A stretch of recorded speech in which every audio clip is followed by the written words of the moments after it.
never slow up. No, I don't take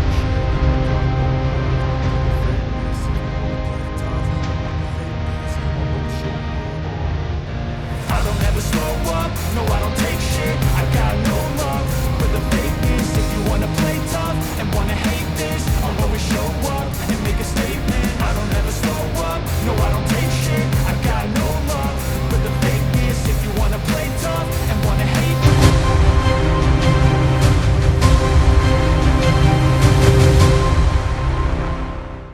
hello दोस्तों, welcome to fiction verse, जहां कहानियां सिर्फ सुनी नहीं जाती, महसूस की जाती हैं। जॉर्ज आर मार्टिन की महान series a song of ice and fire का दूसरा हिस्सा अ क्लैश ऑफ किंग्स हमें और गहराई तक खींच ले जाता है।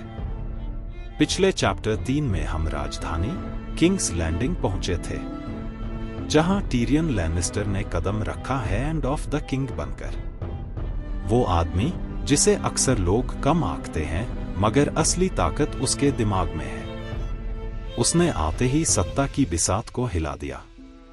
छोटे परिषद में बैठे हर खिलाड़ी को उसने याद दिला दिया कि अब खेल उसके हाथ में है। वो जानता है कि इस शहर में तलवारें सिर्फ दिखावा हैं। असली लड़ाई राजनीति और चालबाजियों से जीती जाती है। लेकिन अब कहानी लौटती है उत्तर की ओर, विंटरफेल, जहां एक छोटा राजकुमार ब्रैन स्टार्क अपने ही अंदर एक जंग लड़ रहा है। वो बच्चा जो कभी घोड़े पर हवा से बातें करता था, अब टूटी हुई टांगों के साथ कैद है चारदीवारी के भीतर। मगर उसके सपने, उसकी कल्पनाएं और उसके भेड़िए से जुड़ा रिश्ता उसे ऐसी जगह ले जाते हैं जहां हकीकत और सपना मिलकर कुछ और ही बना देते हैं। तो आइए चलते हैं उत्तर की ठंडी हवाओं में, जहां एक मासूम बच्चा अपने भीतर छुपी उस शक्ति को महसूस करने लगता है जो शायद आने वाले वक्त में पूरे वेस्टरोस का चेहरा बदल दे। शुरू करते हैं a clash of kings chapter 4। Bran को अपने मुलायम बिस्तर और मोटे कंबलों की तुलना में खिड़की की ठंडी पत्थर की सीट ज्यादा भाती थी। बिस्तर पर लेटते ही उसे लगता मानो दीवारें उस पर झुकाई हों और छत उसके सिर पर लटक रही हो। उस छोटे से कमरे में उसे कैद का सा एहसास होता, मानो विंटरफेल ही उसका कारागार हो। लेकिन खिड़की के उस पार एक दुनिया अब भी उसे पुकारती थी। वो अब न तो चल सकता था, न चढ़ सकता था, न शिकार कर सकता था और न ही लकड़ी की तलवार से खेल सकता था जैसे कभी किया करता था। लेकिन देखना, हाँ, वो अब भी देख सकता था। उसे अच्छा लगता था जब वो देखता कि कैसे विंटरफेल के अलग अलग हिस्सों में रोशनी जल उठती, टॉवरों और हॉल की खिड़कियों से झांकती मोमबत्तियों और अंगीठियों की लौरे जैसे जीवन का गीत गाती। और सबसे ज्यादा उसे अच्छा लगता था जब वो डाइवुल्व्स की हुंकार सुनता, वो सितारों से बातें कर रहे होते। अक्सर तो वो सपनों में भी भेड़ियों को देखता। वो मुझसे बात कर रहे हैं, भाई से भाई, ब्रैन खुद से कहता। उनकी हुंकार में कुछ था, पूरी तरह समझ नहीं पाता, लेकिन मानो किसी भूली हुई भाषा का गीत हो जो कभी उसकी अपनी थी। वॉल्डर्स भेड़ियों से डरते थे, लेकिन स्टार्क परिवार की रगों में तो भेड़ियों का खून बहता था। ओल्ड नैन ने उसे यही बताया था। लेकिन याद रखो, ये खून कुछ लोगों में ज्यादा गहरा होता है, दूसरों में कम, उसने चेताया था। समर की हुंकार लंबी और उदास होती, गम से भरी हुई, जबकि शैगी डॉग की आवाज जंगली और खतरनाक थी। उनकी आवाज पूरे किले में गूंजती, पत्थरों से टकराकर लौटती, मानो पूरा विंटरफेल किसी विशाल झुंड के डाइवुल्व्स से घिरा हो। पर हकीकत में तो सिर्फ 2 ही बचे थे। 2, जबकि कभी 6 थे। ब्रैन सोचता, क्या वो अपने भाइयों बहनों को याद कर रहे हैं? क्या वो ग्रे विंड और घोस्ट, नाइमेरिया और लेडी की छाया को पुकार रहे हैं? क्या वो चाहते हैं कि सब लौट आएं, फिर से एक झुंड बन जाएं? जब ब्रैन ने सर रॉड्रिक से पूछा कि वो क्यों हुंकारते हैं, तो रॉड्रिक ने बस कहा, कौन जानता है भेड़ियों का मन। वो अब विंटरफेल का कास्टेलन था, उसकी मां ने उसे ये जिम्मेदारी सौंपी थी और उसके पास फालतू सवालों का जवाब देने का वक्त कहा था। फार्लेन, जो केनेल्स का मालिक था, कहता, आजादी को पुकार रहे हैं वो। कैद किसे भाती है? जंगली चीजें जंगल की होती हैं, किले की नहीं। कुक गेज बर्तन में मांस के टुकड़े डालते हुए बोला, शिकार करना चाहते होंगे। भेड़िए की नाक आदमी से कहीं बेहतर होती है, शायद किसी शिकार की गंध पकड़ ली हो। लेकिन मास्टर लुविन ने कहा, भेड़िए अक्सर चांद देखकर हुंकारते हैं, पर ये तो धूमकेतु पर हुंकार रहे हैं। देखो ब्रैन, कितनी चमकदार है ये। शायद उन्हें लगता हो ये चांद है। ब्रैन ने जब ये ओशा को बताया तो वो हंस पड़ी। तुम्हारे भेड़ियों में तुम्हारे मास्टर से ज्यादा अक्ल है। वो सच जानते हैं जिसे ये बूढ़ा भूल चुका है। उसकी आवाज में कुछ ऐसा था कि ब्रैन कांप उठा। उसने पूछा, तो ये धूमकेतु क्या है? ओशा बोली, खून और आग, और कुछ नहीं। ब्रैन ने सेप्टन चाइल्ड से भी पूछा। वो स्क्रॉल्स छांट रहे थे। उन्होंने कहा, ये उस तलवार का संकेत है जो मौसम को मार देती है। और थोड़ी ही देर बाद ओल्ड टाउन से सफेद कौआ आया जो पतझड़ का संदेश लाया। लगता था सेप्टन सही थे, लेकिन ओल्ड नैन ने कहा, ड्रैगन। वो लगभग अंधी थी, धूमकेतु को देख नहीं सकती थी, पर दावा करती थी कि उसे उसकी गंध आती है। ड्रैगन हैं ये लड़के। ब्रैन को उससे कभी राजकुमारों की कहानियां नहीं मिली। होडोर, बस वही बोला, होडोर। वो हमेशा यही कहता था। लेकिन डाइवुल्व्स की हुंकार रुकती नहीं थी। पहरेदार बड़बड़ाते, केनेल्स के कुत्ते भौंकते, घोड़े अपने अस्तबल में बेकाबू हो जाते, वॉल्डर्स आग के पास सिमटते और मास्टर लुविन तक नींद न आने की शिकायत करते। पर ब्रैन को उसे कोई शिकायत न थी। शैगी डॉग ने लिटिल वॉल्डर को काटा था, जिसके बाद से रॉड्रिक ने भेड़ियों को गॉड्सवुड में कैद कर दिया था। फिर भी विंटरफेल के पत्थर आवाजों को ऐसे फैलाते कि कभी लगता वो यार्ड में हैं, तो कभी लगता किले की दीवारों पर पहरा दे रहे हैं। ब्रैन चाहता कि काश वो उन्हें देख पाता। वो धूमकेतु को देख सकता था, गार्ड्स हॉल और बेल टॉवर के ऊपर चमकता हुआ। उसके पीछे फर्स्ट कीप खड़ा था, गोल और ठोस, जिसकी गारगोयल्स सांझ की बैंगनी छाया में काले धब्बों जैसे दिखते। कभी ब्रैन उन सभी जगहों से वाकिफ था। उसने हर पत्थर को छुआ था, हर दीवार पर चढ़ा था। छतें उसकी गुप्त जगह थीं और टूटी हुई टॉवर की कौवे उसके साथी। फिर वो गिरा था। उसे खुद तो याद नहीं, लेकिन सब कहते थे वो गिरा था। वो लगभग मर ही गया था। अब जब भी फर्स्ट कीप की गारगोयल्स देखता, उसके पेट में अजीब सा दर्द उठता। अब न तो वो चल सकता था, न चढ़ सकता था, न दौड़ सकता था और न ही तलवार चला सकता था। उसके सारे सपने शूरवीर बनने के कड़वे हो गए थे। ब्रैन को याद आया, जब वो गिरा था, समर ने उस दिन से लेकर कई दिनों तक हुंकारा था। रॉब ने उसे बताया था, युद्ध पर जाने से पहले समर उसके लिए शोक मना रहा था। शैगी डॉग और ग्रे विंड ने भी उसका साथ दिया था।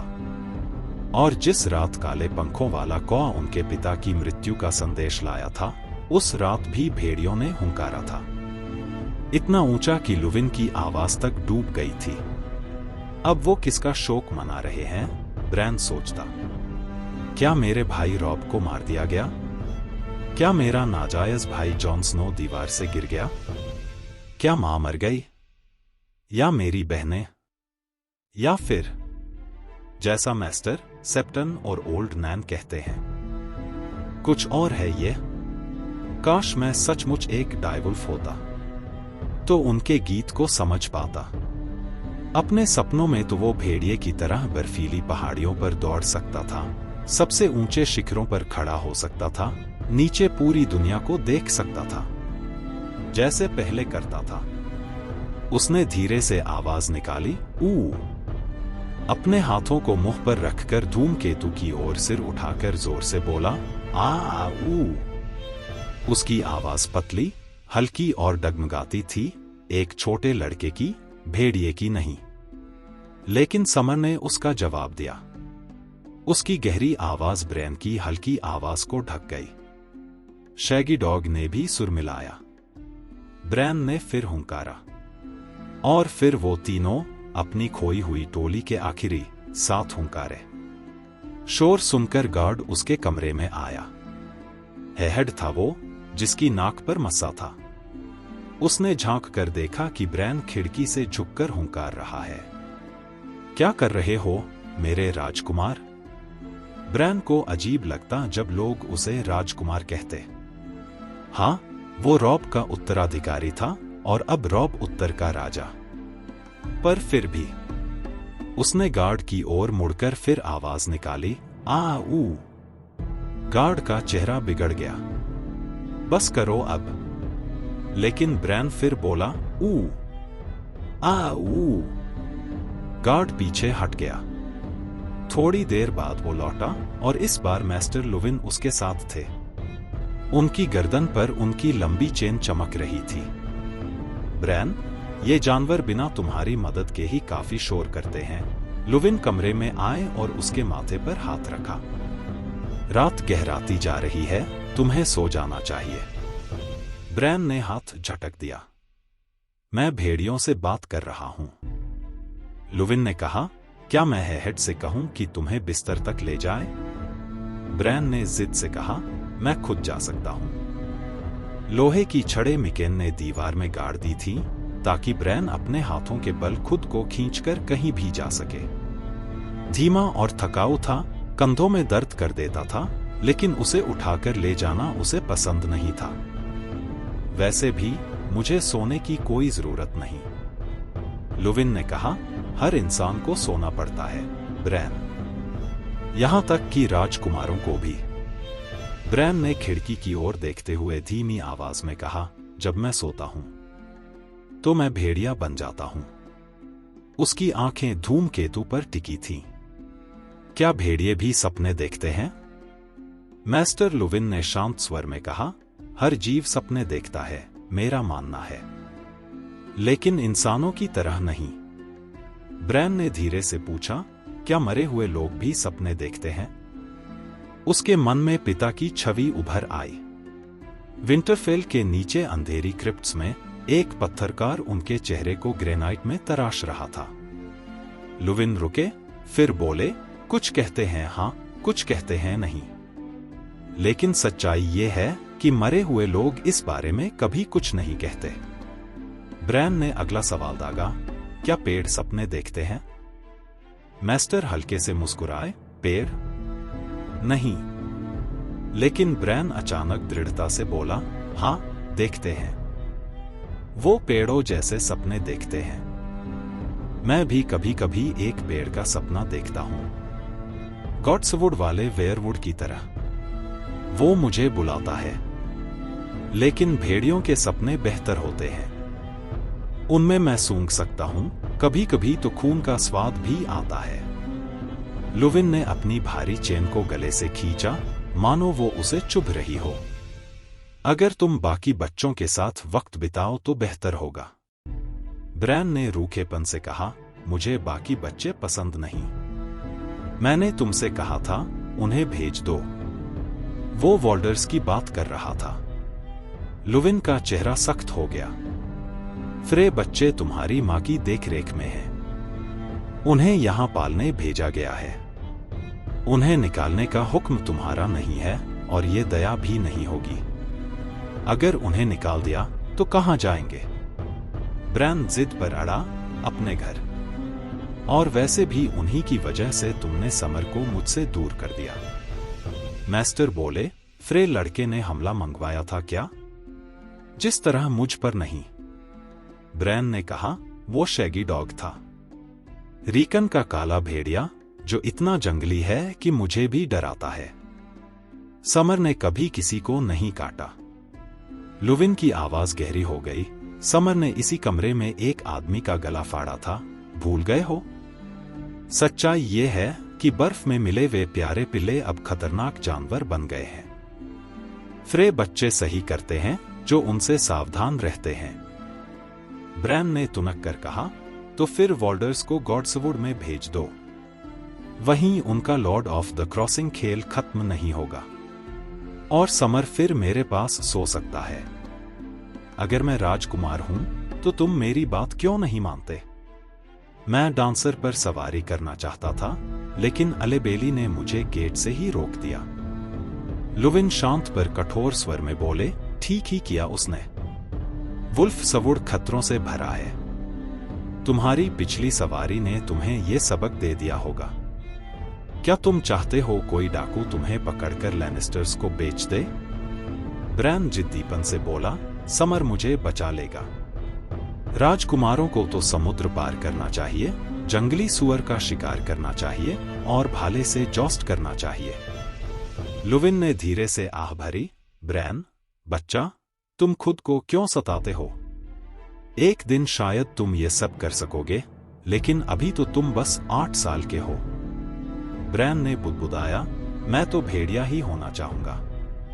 तब मैं जंगल में रहूंगा, जब चाहूंगा सोऊंगा।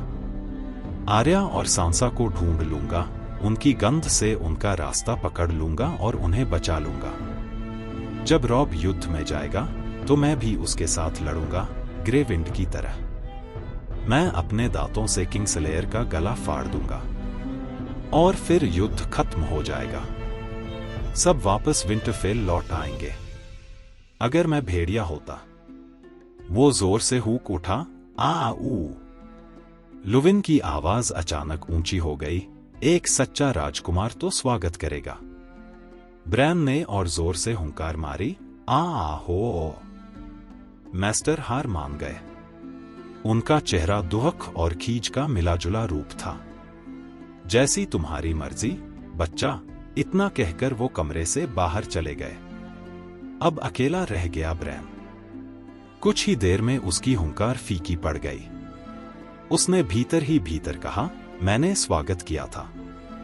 मैं विंटरफेल का लॉर्ड था, सच्चा लॉर्ड। वो कह नहीं सकता कि मैं नहीं था। जब वॉल्डर्स ट्विंस से आए थे तब तो असली शिकायत रीकन की थी। वो तो बस 4 साल का बच्चा था, चिल्लाता था कि उसे मां चाहिए, पिता चाहिए, रॉब चाहिए, न कि ये अजनबी। ब्रैन ने ही उसे शांत किया था। उसने ही फ्रे बच्चों को मांस और शराब दी थी, आग के पास जगह दी थी। तब तो मास्टर लुविन ने भी कहा था कि उसने अच्छा किया। पर वो सब खेल से पहले की बात थी। खेल, उसमें चाहिए होता था एक लकड़ी का लट्ठा, एक डंडा, पानी और बहुत सारा शोरगुल। वॉल्डर्स ने ब्रैन को बताया कि असल में सबसे जरूरी पानी होता है। चाहो तो लकड़ी की तख्ती या पत्थरों से भी काम चला सकते हो, और डंडा तो कोई भी डाल हो सकता है। चिल्लाना जरूरी नहीं था, लेकिन पानी के बिना खेल ही नहीं बनता। लुविन और सर रॉड्रिक बच्चों को वुल्फ सवुड में धारा ढूंढने जाने नहीं देते थे, तो उन्होंने गॉड्सवुड के गंदले तालाब से ही काम चलाया। वॉल्डर्स ने कभी गर्म पानी के सोते नहीं देखे थे, लेकिन मान लिया कि इससे खेल और मजेदार हो जाएगा। दोनों का नाम वाल्डर फ्रे था। बिग वाल्डर ने कहा कि ट्विंस में बहुत से वाल्डर हैं, सब उनके दादा लॉर्ड वाल्डर फ्रे के नाम पर। रीकन ने अकड़कर कहा, विंटरफेल में हमारे अपने नाम हैं। खेल ऐसे चलता था, लट्ठे को पानी पर रखो, एक बच्चा बीच में डंडा लेकर खड़ा हो। वो होता था लॉर्ड ऑफ द क्रॉसिंग। कोई और बच्चा आता तो उसे कहना पड़ता, मैं हूं क्रॉसिंग का लॉर्ड, कौन जा रहा है, और सामने वाले को बहाना बनाना पड़ता कि वो कौन है और क्यों उसे पार करने देना चाहिए। लॉर्ड सवाल पूछ सकता था, कस्में खिलवा सकता था। झूठ बोलना मना नहीं था, लेकिन अगर कोई कसम खाए तो तब तक बंधा रहता जब तक उसने शायद नहीं कहा हो। और यही असली चाल थी, कस्में खाओ और बीच में शायद डाल दो, ताकि लॉर्ड को पता भी न चले। फिर अगर तुम उसे पानी में गिरा दो तो तुम बन जाते लॉर्ड ऑफ द क्रॉसिंग। लेकिन अगर शायद नहीं कहा तो खेल से बाहर। असल में तो खेल धक्का मुक्की, मारपीट और पानी में गिरने तक ही सिमट जाता था। और फिर शुरू हो जाते बहसें, किसने शायद कहा और किसने नहीं। ज्यादातर बार लिटिल वाल्डर ही लॉर्ड ऑफ द क्रॉसिंग बनता।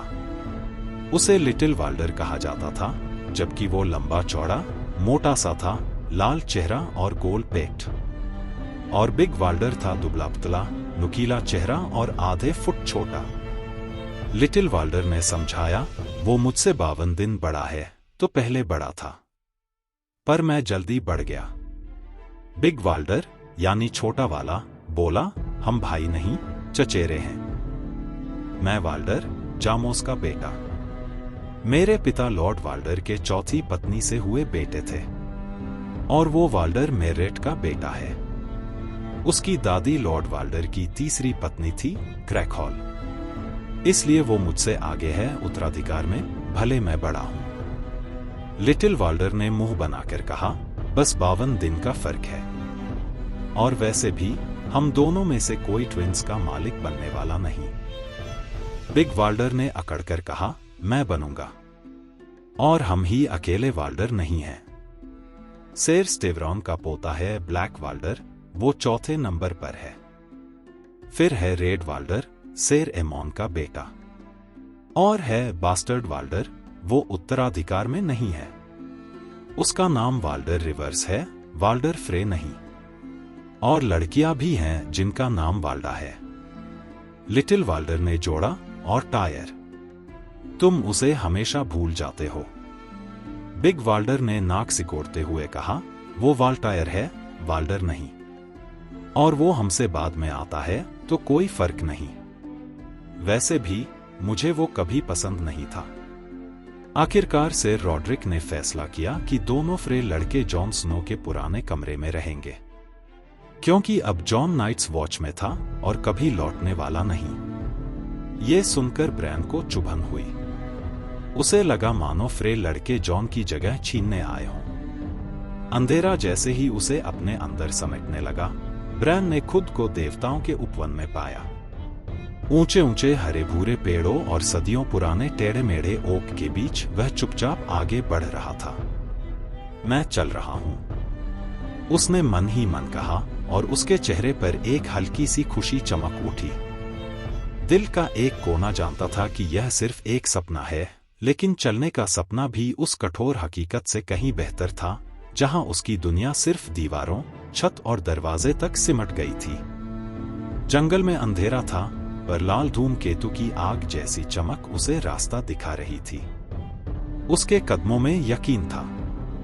वह 4 मजबूत पैरों पर दौड़ रहा था, तेज और ताकतवर। उसके पंजों के नीचे जमीन का हर एहसास जिंदा था, सूखी पत्तियों की चरमराहट, जड़ों की कठोरता, पत्थरों की सख्ती और गीली मिट्टी की नमी। यह एहसास बहुत अच्छा था। हवा में फैली गंध उसके सिर में भर गई थी, गर्म पानी के सोतों की कीचड़ जैसी बू, सड़ी गली मिट्टी की गहरी महक और ऊंचाई पर बैठे गिलहरियों की खुशबू।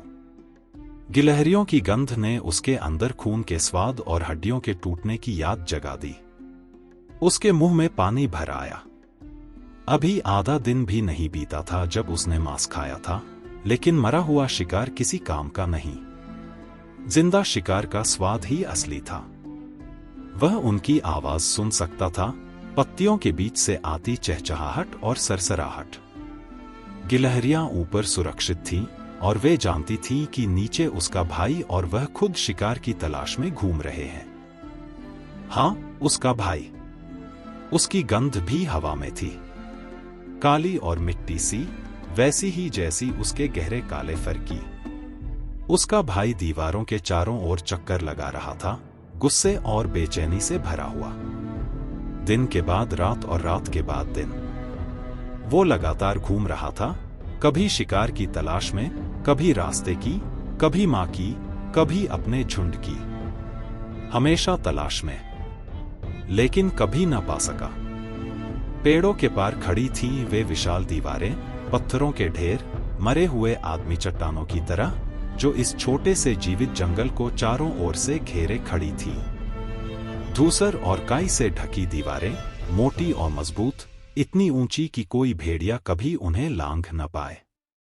और जहां कहीं भी कोई छोटा रास्ता था, वहां ठंडी लोहे की सलाखें और खुरदरे लकड़ी के फाटक लगे थे जो सब बंद कर चुके थे।